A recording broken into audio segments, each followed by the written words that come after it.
Hi, this is Steve with HomeStrung Jewelry. And Debbie with HomeStrung Jewelry. And today we are Happy New Year's, everybody. Yeah, I just got slugged for forgetting that it was the new year. But, you know, it just all blends together. So anyway, we have a new box coming out in a week. And today we're going to meet the orphans. And we're going to show you. But we have a couple of housekeeping things. First off, Nekkid Babies.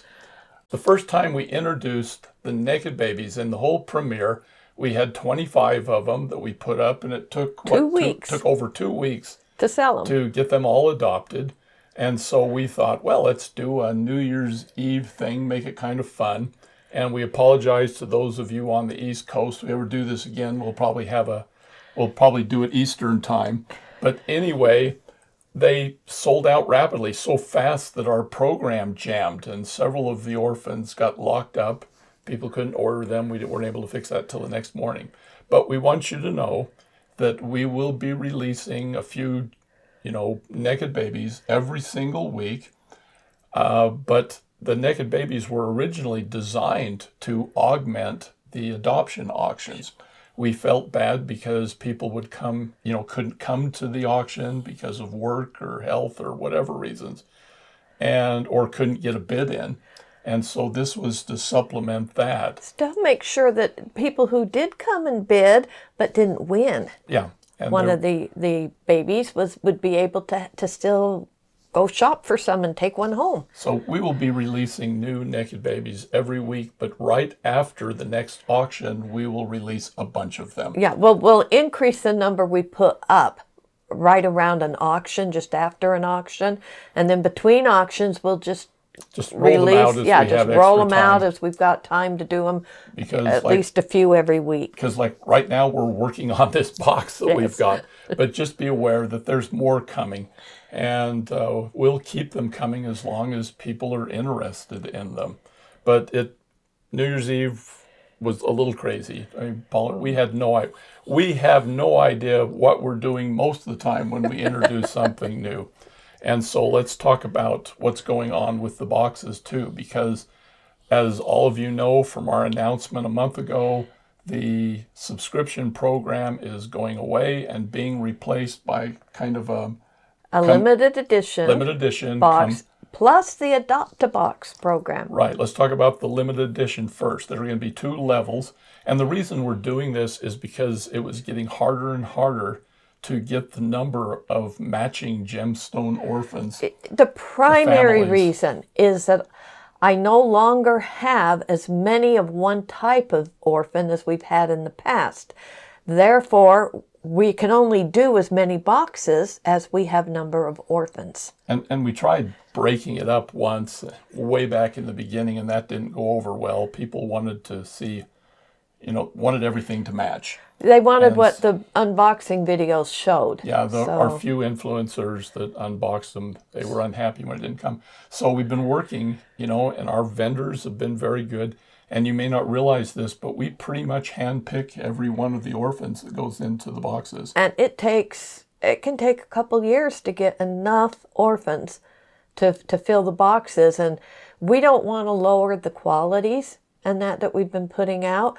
So basically, every time we release a box from this point on, the number of boxes are going to vary, because it's going to be tied to how many orphans we have. If we didn't do this and our next box I'm 20 orphans short, how do I decide which of the 20 subscribers we had wouldn't get a box? And we realize this is going to affect a lot of you. And, if things change, we will change. As people have probably noticed, we're very flexible, and we're constantly looking for ways to change and improve our, what we're doing. So with the release of this next box, we're introducing 2 versions of the box. A smaller box that we call the petite version, and it's going to be priced at only $29 plus the normal $6 shipping fee. It has fewer components in it than our past boxes have had. But the second version of the box we're calling a premium box. It has very similar content and number of components from all of our past boxes and will remain at the $45 to $49 price range. I believe this one $49.95. is coming in at $49 plus your 95 cents. 95 cents plus your $6 shipping fee. Now, I might mention real quick that most of the vendors, including the shipping fees, have gone up over the last year to 18 months. But we are looking for ways of cutting our costs down so that we don't have to increase prices. And we'll talk about this more in the unboxing a week video when we do the preview of the box, which will be coming out in a week. Right. So anyway, that just about covers everything. If you have questions or anything, feel free to go to the Facebook group or the comments down below. So with that, let's show you a few. We're going to show you our orphans now. Yes, you should show her your nails, Debbie, because the nails... Steve likes to look at my nails after I get them on. No, it's because they kind of portend what's going to be coming. Oh, yeah, he mentioned that I match. Somewhat. This time. A little bit. So let's show you what we have. And this is a selection. We couldn't fit them all in, but I believe this is 40 of our Gemstone Orphans. And as you can see, they are, Debbie? Sage amethyst, also known as chevron amethyst, dream amethyst, bicolor amethyst, and probably several other names. Okay. It's a bicolor amethyst. And it's the birthstone for February. So we're coming up on February. It is probably the most popular of all gemstones in the entire world. In the world, they sell more amethyst than any other gemstone. And it is considered a semi-precious stone today, but anciently, this was considered a precious stone. In fact, among the Greeks, among the Greeks too, the Greeks and the Greeks both thought this was a great stone. And it was considered more valuable and more costly than diamonds. Yes. And then in modern times, they found some new mines, and it became downgraded by those powers that be, and is now semi-precious. What sage amethyst is, and what you see here, is it has your deep, beautiful purples, everything from a really, really dark purple to a very light shade of purple, but it's layered and banded with white quartz. Yeah, it's better bring it up here and let you see a little bit. It has these jagged lines, thus the chevron name, which is not always there. And it took Mother Earth millions of years to create these stones. Water had to leak into different crevices and things. And then over time, there's a buildup of minerals that turn into the crystals that you see here. But these have the characteristics of both gemstones in it. You get all the value of the amethyst, plus all the strength and added value of the white quartz. So from the metaphysical world, this is considered a much stronger gemstone than just a solid amethyst. And when you see these little brown spots here, the yellowish brown spots, that technically is not a flaw, that's citrine. That's either citrine or smoky quartz. Yeah. It can be either one, and that's just, it binds itself to the amethyst and the white quartz. Well, amethyst, when it is heated high enough, becomes citrine. Yes. It changes. Now, this particular stone is a little special to us because it has a feature that we hadn't seen before, and it has an internal faucet that makes it it flashes like a labradorite or a feldspar. You can see that right here a little bit. I hope you can catch that. And we found this in several of the stones. There's one other one here that has that on it right here in the middle. And you can catch that flash. See that as I'm going?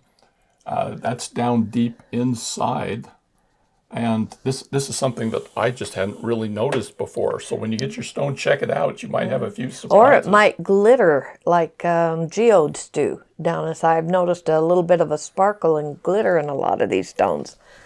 So okay, but let's talk a little bit about where this comes from, because it has a long and rich history among a lot of different civilizations that go back a long, long time. Well, back in Egypt, they used to make scarab beetles and would work them into bracelets and different types of jewelry. They found them in some of the pharaoh's tombs. Yeah, go ahead. Say the pharaoh's name. No, I don't think I'll try that. It's Tutankhamun. Whatever. Anyway. He was the pharaoh. They date these back to about 3000 BC. Yep, more recent times, the medieval warriors wore amethyst trinkets to keep their head clear and level-headed during battle. So if you were a warrior back in medieval times and had a habit of dozing off while you were in battle, then an amethyst might help.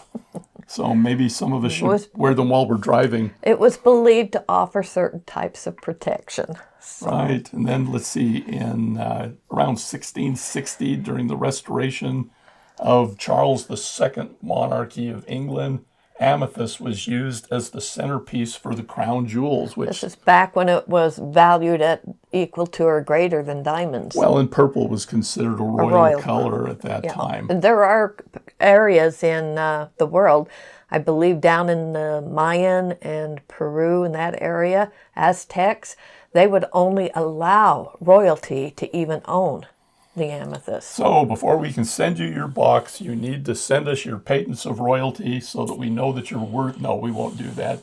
Everyone is worthy today. This is America. One of the myths that I just loved is how amethyst came to have its name.